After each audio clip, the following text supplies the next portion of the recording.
এবার সবচেয়ে বড় জালিয়াতিটা কোথায় হচ্ছে জানেন? আমি যে আমার ভিডিওর মধ্যে কমেন্ট বক্সেতে আসল কিউআর কোডটা দিচ্ছি, হ্যাকাররা তার ঠিক নিচেতে তাদের নিজেদের পার্সোনাল কিউআর কোডটাকে কমেন্ট করে দিচ্ছে। এবার বুঝতে পারছেন কত বড় লেভেলের জালিয়াতি চলছে। এবার যারা এই বিষয়টা জানে না তারা ভুলবশত ওই হ্যাকারদের স্ক্যানারেতে স্ক্যান করে, মানে কিউআর কোডেতে স্ক্যান করে পয়সা পাঠিয়ে দিচ্ছে, যা আমার কাছে এসে পৌঁছাচ্ছে না। তাই আপনাদের কাছে একটাই আমার অনুরোধ, হাত জড়ো করে যখনই আমাকে পয়সা দিয়ে সাহায্য করবেন তখনই একটা জিনিস খুব ভালো করে মিলিয়ে দেখে নেবেন, মানে বিশেষ করে সতর্ক বার্তা।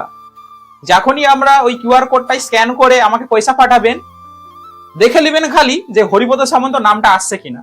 আর যদি এই নামটা লেখা না থাকে তাহলে ভাববেন এটা ভুয়া অ্যাকাউন্ট, আর যদি নামটা লেখা থাকে হরিপদ সামন্ত তাহলে ভাববেন এটা আসল অ্যাকাউন্ট। আপনারা নিশ্চিন্তে এখানে পয়সা দিতে পারেন।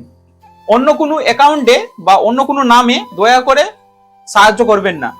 আমি এখনো আপ্রাণ চেষ্টা করছি আমার চিকিৎসা এবং একটা হুইল চেয়ারের ব্যবস্থা যেন করতে পারি।